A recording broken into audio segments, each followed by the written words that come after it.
భారతదేశంలోని శ్రీకృష్ణుని ఆలయాలకు చాలా ప్రత్యేకతలున్నాయి.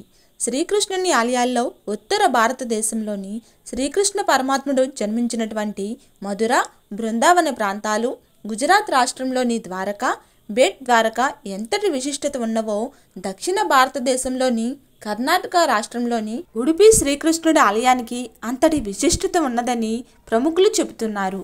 శ్రీకృష్ణుని ఆలయాల్లో 4 ఆలయాలను ప్రధానంగా చెప్పుకోవచ్చు. ఇవి ఉత్తరాన ఉత్తరప్రదేశ్లోని మధుర, గుజరాత్ రాష్ట్రంలోని ద్వారకా, దక్షిణ భారతదేశంలో కేరళలోని గురువాయూర్ టెంపుల్, కర్ణాటకలోని ఉడుపి ప్రత్యేకమైనవని అంటారు. ద్వైత సిద్ధాంత ప్రతిపాద్యులు త్రిముటాచార్యులలో ఒకరైన శ్రీ మధ్వాచార్యుల వారి జననం, జీవితం ప్రసిద్ధ శ్రీ కృష్ణ క్షేత్రమైన కర్ణాటకలోని ఉడుపుతో ముడిపడి ఉంది. ఒకరోజు శ్రీ మధ్వాచార్యుల వారు వేకువజామునే సముద్ర తీరానికి వెళ్ళి స్నానం చేసి ప్రాత సంధ్యాధికాలు ముగించుకొని ఆ తీరంలోనో కూర్చొని ద్వాదశ స్తోత్ర రచనను ప్రారంభించారు. తపోదీక్షతో ద్వాదశ స్తోత్ర రచన సాగుతూ ఉంది. ఆ రోజు పర్వదినం కావటంతో అనేక మంది ప్రజలు అక్కడికి వచ్చి సముద్ర స్నానం చేశారు. శ్రీ మధ్వాచార్యుల వారు నిరాటకంగా ద్వాదశ స్తోత్రంలోని 5 అధ్యాయాల రచన పూర్తి చేశారు. 6వ అధ్యాయం ప్రారంభం కాబోతున్న సమయంలో ద్వారక నుండి సరుకులు తీసుకువస్తున్న ఒక నౌక తీరం వెంట వెళ్తూ ఉండగా అకస్మాత్తుగా విపరీతంగా గాలులు ప్రారంభమయ్యాయి. ఈ గాలులకు సముద్ర కెరటాలు ఉవ్వెత్తున ఎగిసిపడుతున్నాయి.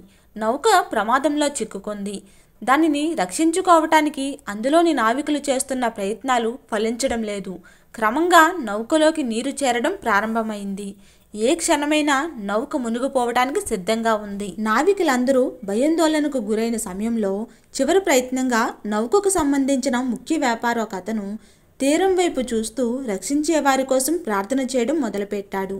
అంత దూరం నుంచి కూడా ఒడ్డును నిశ్చలంగా కూర్చొని రచన చేసుకుంటున్న శ్రీ మధ్వాచార్యుల వారు ఆ వ్యాపారికి స్పష్టంగా గోచరించారు. ఆయనను ఉద్దేశించి మరింత ఆర్తితో ప్రార్థించసాగాడు. ద్వాదశ స్తోత్ర రచనలో లీనమై ఉన్నప్పటికీ అంతటి హోరు గాలిలోనూ అంత దూరం నుంచి వ్యాపారి చేస్తున్న ప్రార్థన మధ్వాచార్యుల చెవిని తాకింది. అప్రయత్నంగా అటువైపు తల తిప్పారు. వాళ్ళను చూసి జాలి కలిగింది. వెంటనే తన ఉపవస్త్రం ఒక కొసను పట్టుకొని గాలిలో నావకేసి విసిరి వెనక్కి తీసుకున్నారు. ఆ క్షణం వరకు సముద్రంలో మునిగిపోతుందా అన్నట్టున్న నౌక ఒక్కసారిగా స్తబ్దతకు వచ్చింది. ఎవరో తాళ్ళు పట్టి లాగినట్టుగా తీరానికి చేరి స్థిరంగా నిలిచింది. నావికులందరూ సురక్షితంగా ఒడ్డుకు చేరారు. అంతకు మునుపు ప్రార్థన చేసిన ఆ వ్యాపారి వడివడిగా మధ్వాచార్యుల వారిని సమీపించి సాష్టాంగ నమస్కారం చేశాడు. అనేక విధాలుగా స్తుతించాడు. అనంతరం లేచి నిలబడి అంజలి ఘటించి, స్వామి, నా వద్ద అమూల్యమైన వస్తువులు అనేకంగా ఉన్నాయి. వాటిలో మీరు కోరుకున్నది ఏదైనా సరే ఇవ్వటానికి సిద్ధంగా ఉన్నాను. దయచేసి కాదనకండి అని అనేక విధాలుగా ప్రాధాయపడ్డాడు. మధ్వాచార్యుల వారు చిరునవ్వు నవ్వి చివరికి అతను కోరుకుని మన్నించారు. అయితే నువ్వు నాకు బహుమతిగా ఇవ్వాలనుకుంటున్న అమూల్యమైన వస్తువు నీ నౌకలో ఉన్న 2 గోపీచందనపు గడ్డలు ఇవ్వగలవా అని అన్నారు. వ్యాపారి ఆశ్చర్యపోయాడు. ఎందుకంటే గోపీచందనం ద్వారకలోని ఎక్కడ పడితే అక్కడ దొరికే మట్టి. పడవలలో సరుకులు ఎక్కించేటప్పుడు, దించేటప్పుడు బరువు సమతూకం తప్పిపోకుండా గోపీచందనపు గడ్డల సహాయంతోని నౌకలోని సరుకును అటు ఇటు సర్దుతూ ఉంటారు. అలాంటి గోపీచందనం మట్టిగడ్డలు ఈ మహానుభావుడు కోరటం ఆ వ్యాపారికి అస్సలు నచ్చలేదు. ఎంత ప్రార్థించినప్పటికీ మధ్వాచార్యుల వారు తాను కోరిన గోపీచందనానికి మించి మరే బహుమతిని తీసుకోవటానికి అంగీకరించలేదు. చివరికి ఆ వ్యాపారి స్వామి కోరిన ఆ గోపీచందనం గడ్డలను ఇవ్వటానికి సిద్ధపడి అవే కోరటంలోని పరమార్థం ఏమిటో, ఆ మట్టిగడ్డల మహిమ విశేషాలేమిటో తెలపమని ప్రార్థించాడు. స్వామి మళ్ళీ చిరునవ్వు చిందిస్తూ నువ్వే చూడు అని అంటూ ఆ గడ్డలను అందరూ చూస్తూ ఉండగానే నీటితో కరిగించారు. ఆ సమయంలోనే అక్కడ ఒక అద్భుతం జరిగింది. ఒక గడ్డ నుండి బలరాముని విగ్రహం, రెండవ దాని నుండి శ్రీకృష్ణుని విగ్రహం బయటపడ్డాయి. అక్కడున్న వారందరూ కూడా చాలా ఆశ్చర్యంలో మునిగిపోయారు. శ్రీకృష్ణ విగ్రహ దర్శనం జరిగిన వెంటనే మధ్వాచార్యుల వారు ద్వాదశ స్తోత్రంలోని 6వ అధ్యాయంలోని దశావతారాన్ని వర్ణించారు.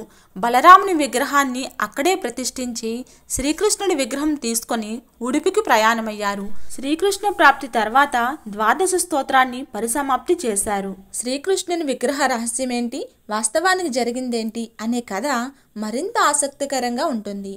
ఆ శ్రీకృష్ణుని విగ్రహం సామాన్యమైనది కాదు.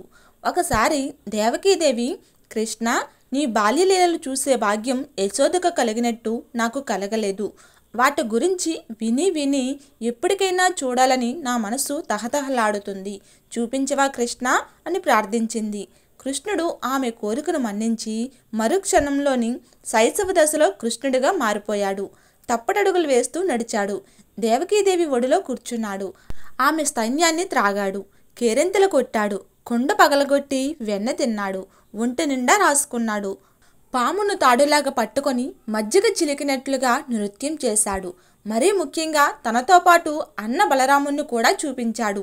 ఈ చేష్టలను చూసి దేవకీదేవి పరవశించి మైమరిచిపోగా ఇదంతా గమనిస్తున్న రుక్మిణీదేవి తన పతిదేవిని శైశవ రూపాన్ని ప్రపంచమంతా చూసి తరించాలని భావించింది. విశ్వకర్మను పిలిపించి ఆయా రూపాల్లో శైశవ కృష్ణుడు, బలరాముని విగ్రహాలను చేయించింది. ముందుగా తానే సకల వైభవాలతో విగ్రహాలను స్వయంగా పూజించింది. కృష్ణ అవతారం ముగిసింది. మరికొంత కాలానికి ద్వారక సముద్రంలో మునిగిపోయే సమయం ఆసన్నమైంది. దూరదృష్టితో అర్జునుడు ఆ విగ్రహాలను తీసుకువెళ్ళి ఒక ప్రదేశంలో ప్రతిష్ఠించి దానికి రుక్మిణీవనం అని నామకరణం చేశాడు.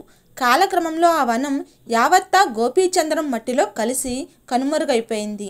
నావికులు తమ నౌకల్లో సమతూకాన్ని పాటించడం కోసం గోపీచంద్రం గడ్డలను మోసుకెళ్లే అలవాటు ప్రకారం కాకతాళీయంగా ఆ విగ్రహాలున్న గోపీచంద్రం గడ్డల్ని కూడా నౌకలోకి చేర్చారు. వాటి విలువ తెలియకుండానే వాటిని తీసుకెళ్లే భాగ్యం ఆ వ్యాపారికి లభించింది. ఆ విగ్రహం ఆ నౌకలో వస్తుందని మధ్వాచార్యుల వారి దివ్య దృష్టికి ముందే తెలుసు. శ్రీకృష్ణుని ప్రతిమను మధ్వాచార్యుల వారు తమ శిష్యుల చేత మాధవ సరోవరంలోని ప్రక్షాళన చేయించారు. తర్వాత తానే స్వయంగా అభిషేకించారు. ఈ అభిషేకానికి మునుపు 4 శిష్యులు సునాయాసంగా ఎత్తిన ఆ విగ్రహం మధ్వాచార్యుల వారు అభిషేకించిన తర్వాత 30 మంది కలిసినా ఎత్తడం సాధ్యం కాలేదు. ఎందుకంటే మధ్వాచార్యుల వారి అభిషేకం ఆ విగ్రహంలోని శ్రీకృష్ణుని యొక్క దివ్యశక్తి పరిపూర్ణంగా ఏర్పడిందని ప్రముఖులు ఎంతోమంది ఆధ్యాత్మికవేత్తలు చెప్పారు. జై శ్రీకృష్ణ.